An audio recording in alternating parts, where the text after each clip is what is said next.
Hey, what's up, Seventyne here, taking a look at Paragon, a third-person MOBA being developed by Epic Games, the same people behind Gears of War and Unreal Tournament.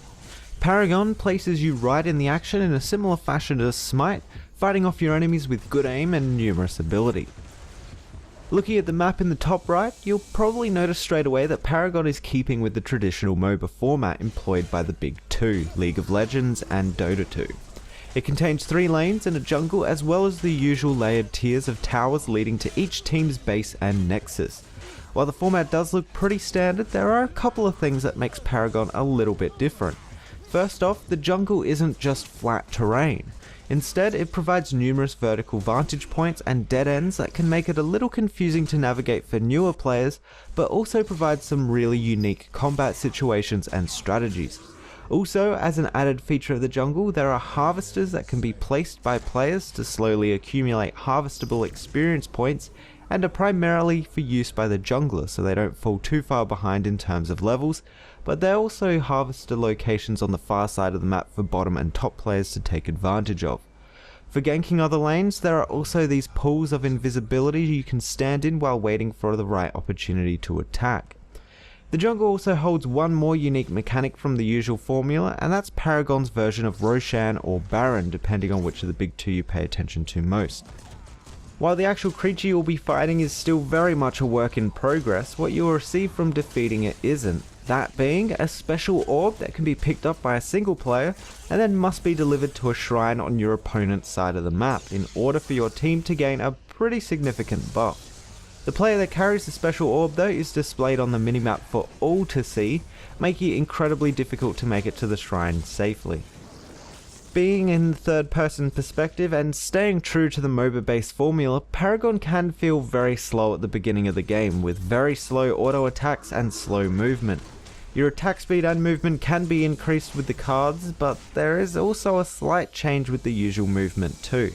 Borrowing the mount mechanics from Heroes of the Storm somewhat to get you back in lane and into the fight faster, by hitting the sprint button and waiting a couple of seconds your character will start sprinting. While its main purpose is to get you into lane faster, it also allows for faster ganking and escape from bad situations. Being in the sprinting mode near enemies though can be dangerous. If you're attacked while sprinting, you'll get rooted for a couple of seconds and it usually ends in your death, so you have to be smart about using it. The character gameplay is fairly familiar with an auto attack and 4 abilities to make use of. Most of the abilities in the game are skill shots, so you will have to be effective with your aiming and timing. All of your abilities and even your auto attack can be upgraded with each level you gain throughout the game, further augmented by the cards you buy from the shop that take the place of items in a traditional MOBA. This is the feature of the game that I dislike the most though. The system works like this. Outside of the game, you can create a deck of 40 cards, and the cards you can choose from are main items that can be upgraded with upgrade cards, generally adding extra health, damage, or something else of the sort. You start off with a base set of common cards, but can add additional cards by opening card packs, which, being a free-to-play game, is where Paragon is basing its free-to-play business model.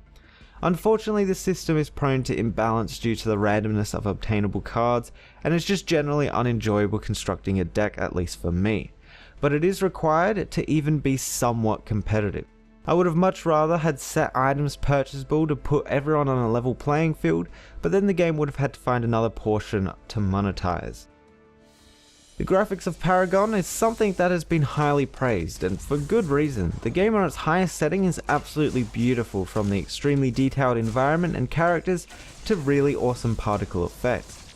However, when you're not on the highest setting or near there, the game becomes somewhat blurry, something I've noticed with a couple of Unreal Engine 4 games like the Culling and Ark Survival Evolved that seem to scale your resolution when on lower settings, rather than actually swapping out assets and textures. These 3 games are in early access though, and this may just be an effect of a game that hasn't gone through proper optimization yet. Altogether, Paragon provides that epic experience of grandeur that not many MOBAs achieve, mostly because of the game's traditional top-down view. The game has fantastic graphics and effects and highly skill-based combat, but it is also let down by its card system, introducing imbalance and just not being a fun feature of the game, at least for me. If you're looking for a more gritty third-person MOBA than Smite, or perhaps just interested in the idea of a third-person MOBA, then Paragon is definitely worth checking out. If you already find MOBAs like League of Legends and Dota 2 to be too slow and somewhat tedious, then Paragon probably isn't going to be for you. Anyway, that's been my player preview for Paragon. The game is currently in closed beta with a buy-in requirement of a $40 Founders Pack, but the game will be releasing as a free-to-play game in the middle of this year for PC and PlayStation 4. If you want to find out more about the game, check out the links below. Thanks for watching, and I'll see you guys next time.